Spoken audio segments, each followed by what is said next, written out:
Yes. So hi guys. അപ്പം കുറച്ച് ദിവസമായി നമ്മൾ ട്രേഡും കാര്യങ്ങളൊക്കെ അപ്ഡേറ്റ് ചെയ്തിട്ട് അതിൽ മെജോറിറ്റി ദിവസങ്ങളിൽ ഞാൻ ട്രേഡ് ചെയ്തിട്ടുണ്ടായിരുന്നില്ല, ട്രേഡ് കിട്ടിയിട്ടുണ്ടായിരുന്നില്ല. ഒരു ദിവസം ആക്ച്വലി ബ്രേക്കബിളായിരുന്നു ക്ലോസ് ചെയ്തിട്ടുണ്ടായിരുന്നത്. എനിക്ക് അപ്ഡേറ്റും ചെയ്യാൻ വേണ്ടി പറ്റിയിട്ടുണ്ടായിരുന്നില്ല, കുറച്ച് പേഴ്സണൽ ആയിട്ടുള്ള കുറച്ച് കാര്യങ്ങളായിട്ട് ബിസി ആയിപ്പോയി.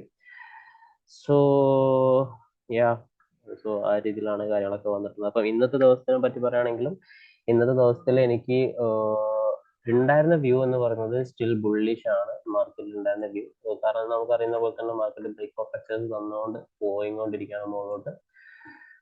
സോ ബുള്ളിഷ് വ്യൂ എന്നാണ് ഉണ്ടായിരുന്നത്. ഇന്ന് ഗ്യാപ്പ് അപ്പ് ഓപ്പണിംഗ് ഒക്കെ വന്നിട്ടുണ്ടായിരുന്നു. പക്ഷേ മാർക്കറ്റ് ഒരു ഇൻഡ്യൂസ്മെന്റ് എടുത്തതിന് ശേഷമാണ് മാർക്കറ്റ് ബുള്ളിഷ് പോകാന്നുള്ളതാണ് എൻ്റെ വ്യൂ ഉണ്ടായിരുന്നത്. സോ അതുകൊണ്ട് തന്നെ മാർക്കറ്റ് ഒന്ന് താഴോട്ട് പുഷ് ചെയ്യണം. ഞാൻ ഫസ്റ്റ് വിചാരിച്ച മാർക്കറ്റ് മോർണിംഗിൽ തന്നെ ഒക്കെ ഒന്ന് താഴോട്ട് പുഷ് ചെയ്തിട്ടുണ്ടെങ്കിൽ ഇത് ഈ ഇൻഡ്യൂസ്മെന്റ് ടേക്ക് ഔട്ട് ചെയ്തിട്ടുണ്ടെന്നുണ്ടെങ്കിൽ ഒരു അപ്വേർഡ്സ് മൊമെന്റം എക്സ്പെക്ട് ചെയ്യാന്നുള്ളത്. പക്ഷെ ആ രീതിയിലുള്ള പുഷ് ഒന്നും താഴോട്ട് കണ്ടില്ല. മാർക്കറ്റ് കൺസോൾട്ടേഷൻ തന്നെയായിരുന്നു.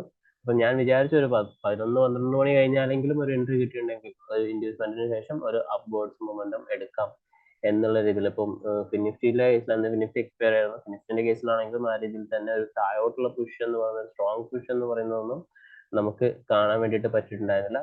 പിന്നെ ഒരു മണിയൊക്കെ ആയ സമയത്ത് ഇവിടെ ഇൻഡ്യൂസ്മെന്റ് ടേക്ക് ഔട്ട് ചെയ്തിട്ടുണ്ടായിരുന്നു.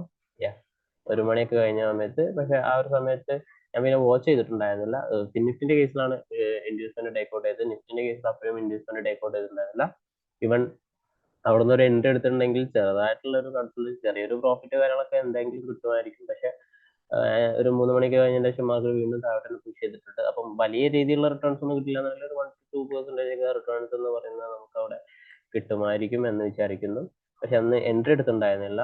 ഒരു മണിക്ക് ശേഷം പിന്നെ മാർക്കറ്റിൽ എനിക്ക് വാച്ച് ചെയ്യാൻ വേണ്ടി പറ്റില്ല. കാരണം കൺഫർമേഷൻ കണ്ട സമയത്ത് ഞാൻ പിന്നെ വിചാരിച്ചത് ഇനി എൻട്രി ഒന്നും ഉണ്ടാവില്ല, ചിലപ്പം ഇൻഡ്യൂസ്മെന്റ് ടേക്ക് ഔട്ട് ചെയ്യാതെ തന്നെ മുകളിലോട്ട് പോകാൻ സാധ്യതയാണ്. പക്ഷെ മുകളിലോട്ടൊന്നും അത്രയ്ക്ക് പുഷ് ചെയ്തിട്ടില്ല. ഈവൻ നിങ്ങൾക്ക് അറിയാവുന്ന പോലെ തന്നെ FIA ആക്ടിവിറ്റിയിൽ നോക്കുകയാണെന്നുണ്ടെങ്കിൽ കൺസിസ്റ്റന്റ് ആയിട്ട് FIAs സെൽ ചെയ്തുകൊണ്ടിരിക്കുകയാണ്, കൺസിസ്റ്റന്റ് ആയിട്ട് DIs ബൈയും ചെയ്തുകൊണ്ടിരിക്കുകയാണ്.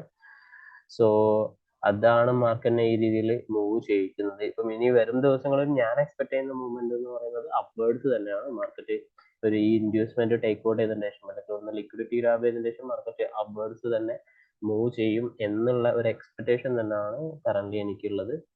So that's it for the day. അപ്പം ഇനിയുള്ള ദിവസങ്ങളിൽ മാക്സിമം ഞാൻ എല്ലാ ദിവസവും എന്ത് ചെയ്യാം, ഈ ഒരു ട്രേഡ് എന്ന് പറയുന്നത് അപ്ഡേറ്റ് ചെയ്യാൻ വേണ്ടി നോക്കാം. Okay, that's it for the day.